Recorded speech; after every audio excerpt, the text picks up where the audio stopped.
Hey Chicago, welcome to the D Tycoon show. You have just tuned in with Reverend Catherine Brown, D Tycoon. And I am here today with Pastor Greer. How are you, Pastor Greer? I'm doing well. I'm doing well. Absolutely wonderful. We uh, just want to say hello to all the Chicagoans in Chicago. Hope you all are having a good evening today. We have a great topic. We're going to kind of go back to last week. Pastor Greer, we talked about clemency on last week, and I promised the people that I will bring in a criminal justice specialist. Okay. And so you are here today to kind of answer some questions and to kind of get a clear understanding. We had a family on last week that came in, Bernard Briscoe family, and they had filed for clemency for their family. I see. And they had some questions. They've been going through a battle with trying to get their father, brother slash uncle, family members, trying to get him pardoned from a life plus 200 and something years on top of life for a nonviolent crime. Okay. So, yeah, and when we got in touch with you, we wanted to find out if you can kind of, address the situation and how can we really help the family move things right along.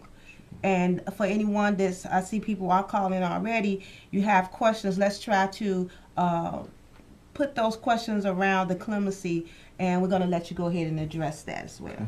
So two things that we would like to say when it comes to the Briscoe case. There's two ways to approach the situation. So we want to approach it, number one, not just from the standpoint of rallying the government official, if it's the president, if it's the governor, if it's the clemency board, but you also want to work on the public opinion piece, because the public opinion piece can move the official piece. So there's always, we say in legal terms, there's always two ways to try cases: in a court of public opinion and in a court of law. Okay. So the So the two more- and two are necessarily contingent upon each other. So what I'm hearing from you is that the more publicity it gets in the eyes of the public, Exactly. the better it will help move in the government, people rallying or things of that nature, or putting letting the government or president know that this is something that we from the community would like to see happen. We do have a caller. Go ahead. You all can send a call through. Caller, are you there? Good evening. I made this point last week. You can call it whatever you want to call it. Expungement is a joke, and I tell you the reason why it's a joke. All those records at one time is open to the public, and those records have been captured by these private places where you can pay $30 and you can find all you want about somebody's background. Wait, caller. Remember, we're not talking about expungements right now. We're talking about clemency. Give your thoughts or concerns or I'm questions sorry. about Well, clemency. you know what? I can even comment on that. Okay. The joke is this. When we had one governor that was kicked out of office, he had a whole lot of clemencies that was sitting on his desk, and he didn't sign. And we had Ryan that... we had Pat Quinn, he was in office. He didn't sign none of those either. And we got this current governor sitting in office right now. He don't give a crap.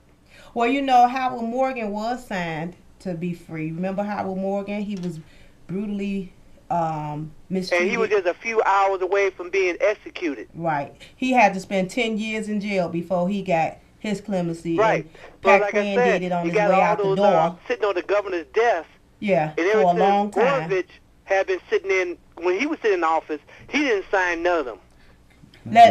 Okay. Thank you so much for your call, caller. Go ahead, Pastor Greer. So real briefly, here's the thing. Anytime that you have to do with working with the government, it's always a slow uphill process. We want to be clear about that, and we know that from just a matter of dealing with them through our communities on issues from multiple standpoints. But what you want to be able to do is an alternative strategy, a plan A, B. Yes, it is hard to deal with the government. Well, yes. I want to cut you off, but it's a hard process when it comes to black people. Because if it's their people. Well, you know what, Pastor Brown, I did not say that, Yeah, but I'm but, going to let you, and especially for minority folks, and I mean, we know that the trend is very, very hard, steep uphill battle, but, what I would suggest for people who, don't have the belief in the system, don't stop working towards your goal, but at the same time, think about an alternative life strategy. Like, here's the thing: the more independent you are, starting your own business, starting your own, then the level of support and the lifeline that you have to the government officials is minimized. So you want to be thinking in the ways of independence. The more independent you are, the more insulated you are. But it's hard to do that when you are in a situation where so many people are being locked up that do not have that independence, that do not have those jobs, and the ones that's getting thrown all these bad cases where they have year after year to be put in jail, and some of their family lose hope and just don't push the issue because they don't know what to do. And then some of them, like the Briscoe family, they have put up forth the effort to get the signatures, to get the people to help them and everything, but it's still, like you said, a slow uphill battle. So when it comes to those type of things, we just have to, I was just kind of looking at through Facebook a little bit on my way to the studio, and I saw Jamal Green went live, and he was talking about just how terrible it is right now, and he was just so fed up. And something that we always talk about is community unity. It's like everybody's on there talking live about how community unity, just like you was just saying, you have to have public opinion to push this issue. So it's so many people that's going through so much. It's like the people are divided trying to do so many different things. I think we need to kind of tackle a few things at a time. Here's even with that piece, and briefly, I just want to say this. We have the luxury of something that we really haven't had in days before. Now, the Arab Spring over in I'm gonna way out for a second. The Arab Spring overseas toppled the Egyptian government. The young man who put it together, in my memory, it fails me right now. But there was a group led by one community activist, which used Facebook to topple the Egyptian government. Oh yeah, Facebook. Yeah. So I mean, Facebook is powerful. We have social media, we have Twitter, we have Facebook, we have Snapchat, we have all these resources that we really never had before. Even in the '60s, the civil rights marchers, the effort to rally 100,000 people together to do the March on Washington was a Herculean task. But guess what? One individual can sit at his house now, 3 o'clock in the morning, in their pajamas, and talk to about 100,000 people. Or more. At so, one time. I mean, we can't supersede what technology has done for us from a community organizing standpoint. Yeah, I get where you're going with that, is that they didn't have what we have now in order to pull people together. So it's really no excuse for us not to come together. We just need to come together. Amen. And it's so many different organizations, but I believe this is a season and time now that all of us are at the standpoint where we're saying, I'm sure, God gave you your thing to do. He gave me mine to do. We all got some great things, and now we need to just come together and make it one big force for the same common good. And when you say come together, but I'm going to tell you a big challenge, especially you talked about the minority community or the black community, you said specifically. A big challenge for us is logistics, organizing.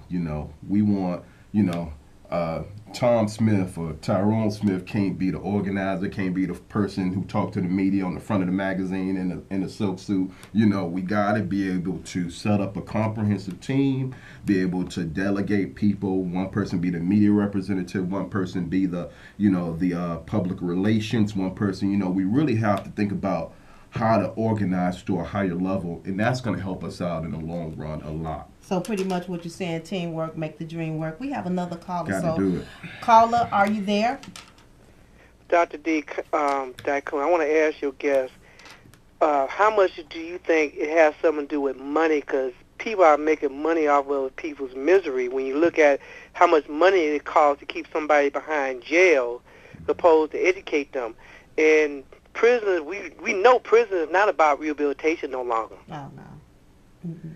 Yeah, yeah. So if so, I'm going to answer that question. You know, money is always going to be a factor. I would not tell you anything false and say that economics is not a factor. But I also would be doing you an injustice if I didn't tell you that in 2008 we elected the first African American president of the United States of America, who was reelected in 2012.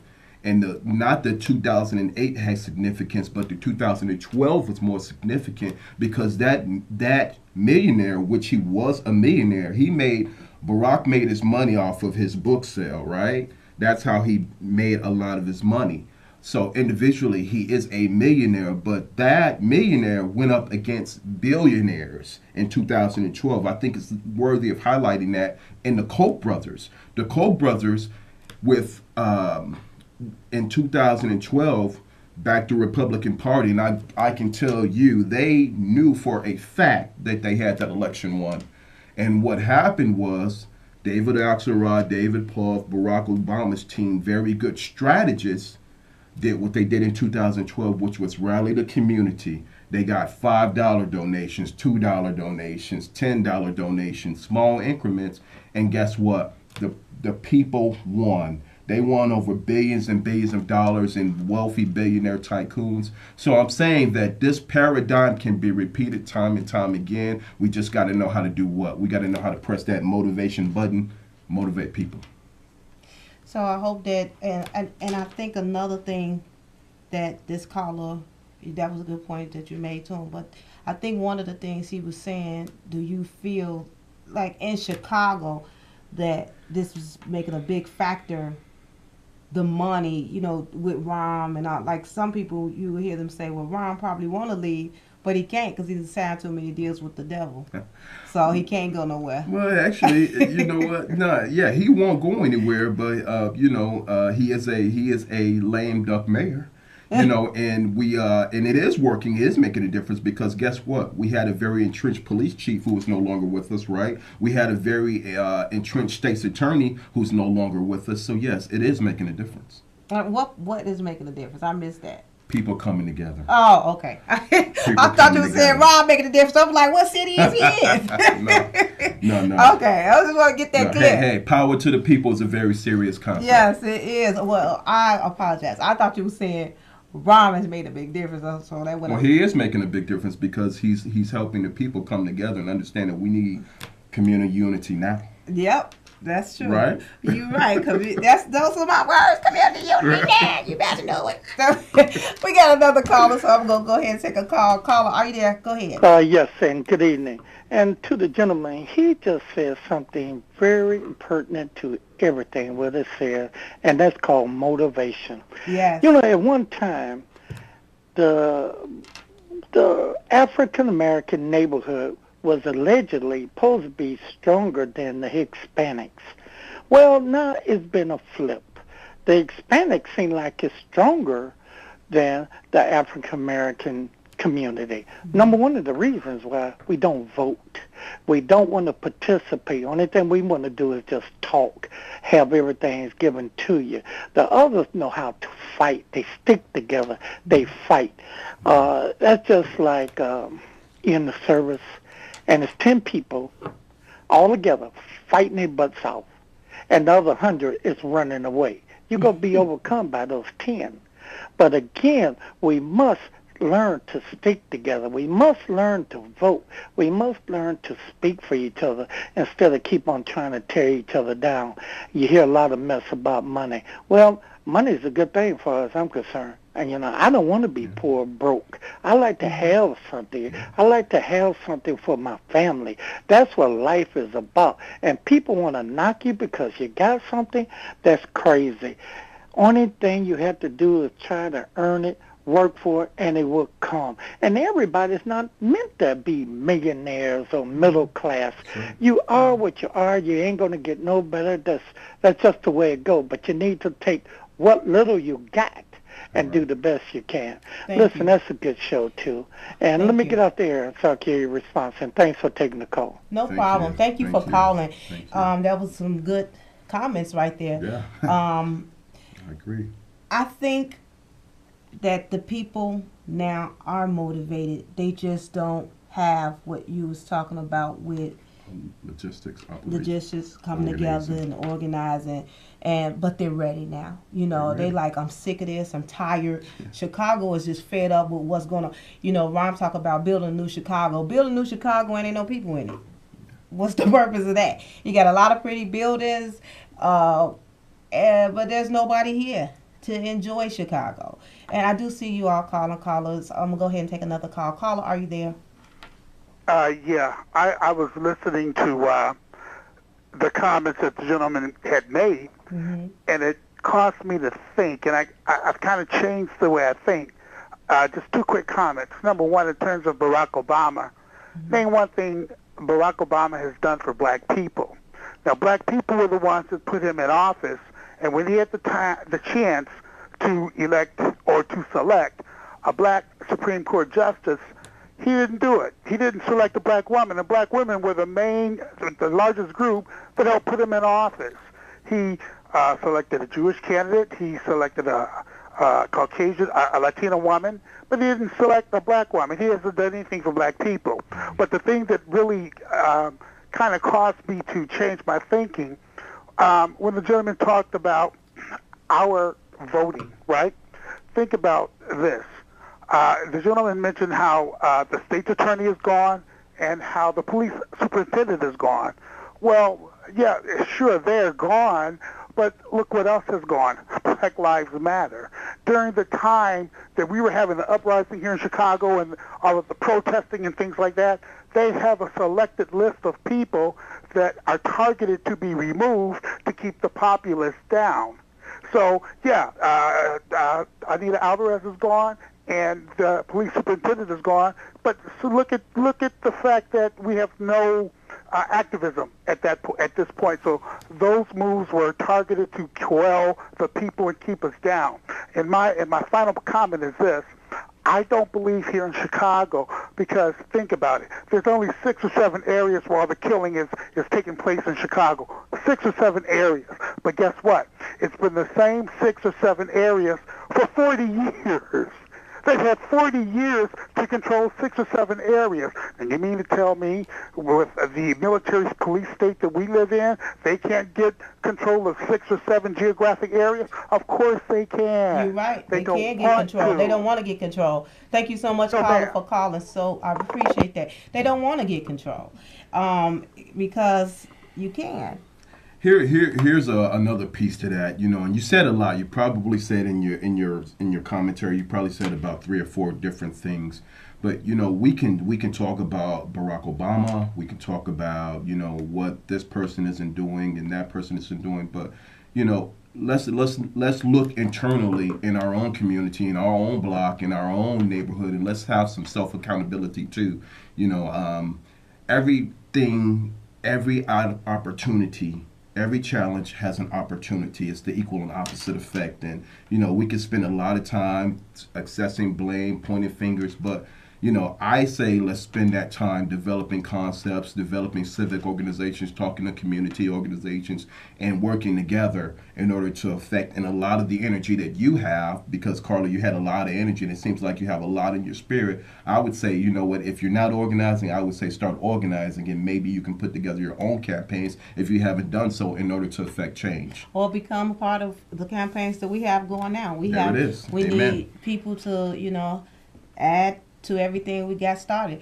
One of the things that we're fighting for now is CPAC. We're trying to get community control over the police. We believe that the police are not going to do what they need to do unless they are being governed by Held the accountable. people and, you know, held accountable for their actions and what they do.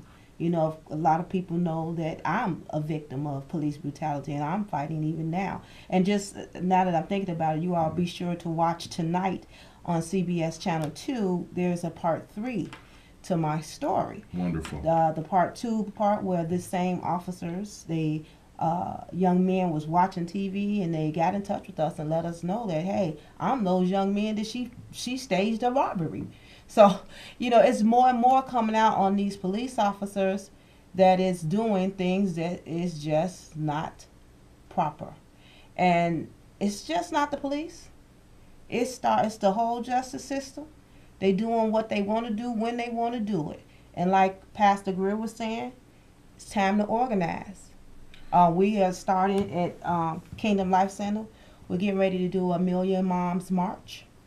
And we're calling all organizations together, every single one of them, to come together. We will have a lot more information on it for you all on next Tuesday. We'll be right back here next Tuesday at 6:30. It's serious. We're not playing no games. Remember to watch the show tonight, the newscast tonight at CBS Channel 2. Like I said, part 3 is coming out at 10 p.m. tonight. Pastor Greer, do anything else you want to say to the Briscoe family and to the people that's callers? I know you all called in and everything. We appreciate it. We only got a few more minutes left. I would like to let Pastor Greer go ahead and speak upon some things, and then I want to fill you in on a few extra things before we go. Okay, perfect. So I want to first of all thank you for having me and this wonderful show, Reverend Brown, Dr. Brown. We have got to be able to really come together and really stop putting down groups and destination points and really just find a way that we can develop inroads and start working together. There's several campaigns. We were out on the battle against the National Rifle Association, which is one of the most entrenched organizations in American history. And it's a very pervasive issue, but they've been a problem with our gun violence and community violence issue in a number of different ways. Pastor Brown's fight, we stood down at Chicago Police Headquarters, and it's an ongoing fight which we know through the grace of God that she will win, and we stand with her. And when I say we, it's a coalition, and that coalition is still going to affect change. So please, the last thing I want to say is my Facebook is Gregg, Gregg, letter initial L, Greer, Greer. Reach out to me on Facebook. My email and website. My website is www.gregglgreer.com.